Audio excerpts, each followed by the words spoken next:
All right, I'm here with Caleb Pouliot, and we're going through biomechanical assessment and looking at the function of his muscles and basically the neuromuscular integrity.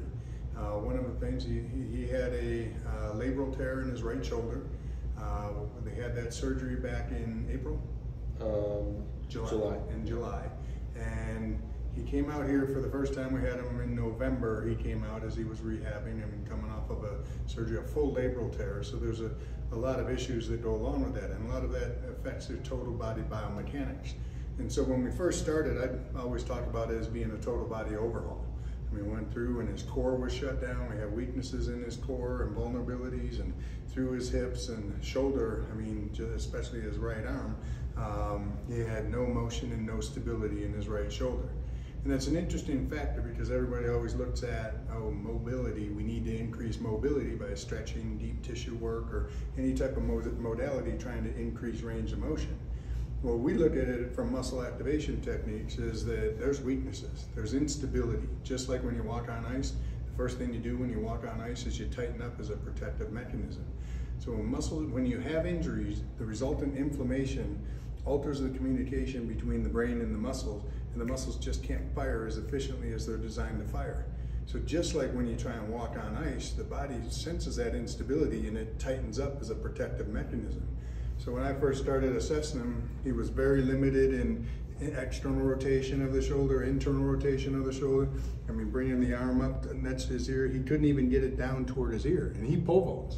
And so he needs as much motion and shoulder flexion as possible, and he couldn't even get back toward his ear. And so in the first session, we basically addressed a lot of core muscles because the core, everything anchors off a stable core.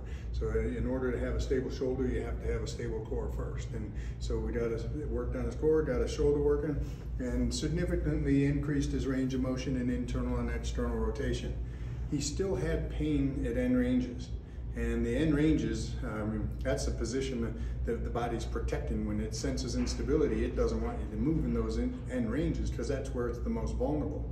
And so the lack of range of motion is the fact that the muscles are not comfortable being in those extremes of range of motion. And so the first sign of neuromuscular weakness is protective tightness. The second sign is pain.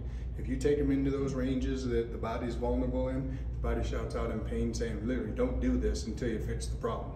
So we went through, got his range of motion improved. The second session he came back. I mean, he goes back, and I always say life's gonna beat you up. He left here stronger, he left here more stable with more mobility, but then he went back and he started pole vaulting again. And he had to micro progress to even get to the point where he could actually load that shoulder through the vaulting.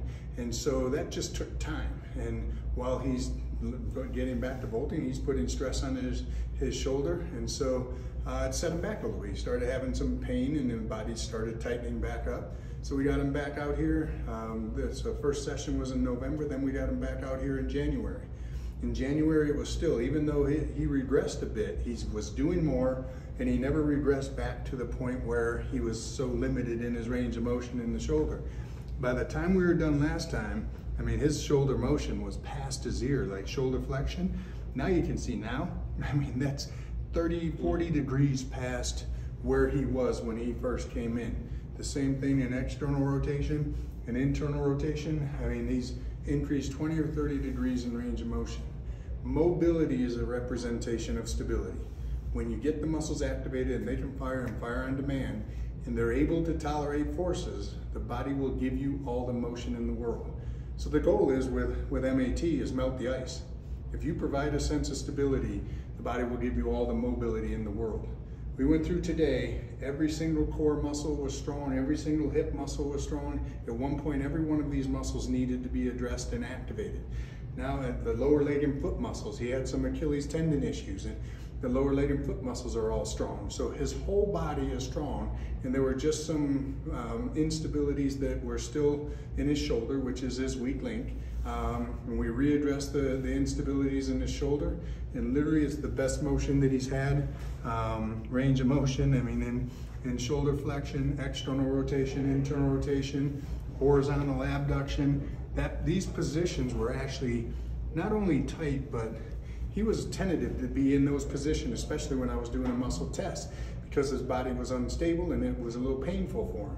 now we have him strong, we have him stable, and now he's ready to go let life beat him up again.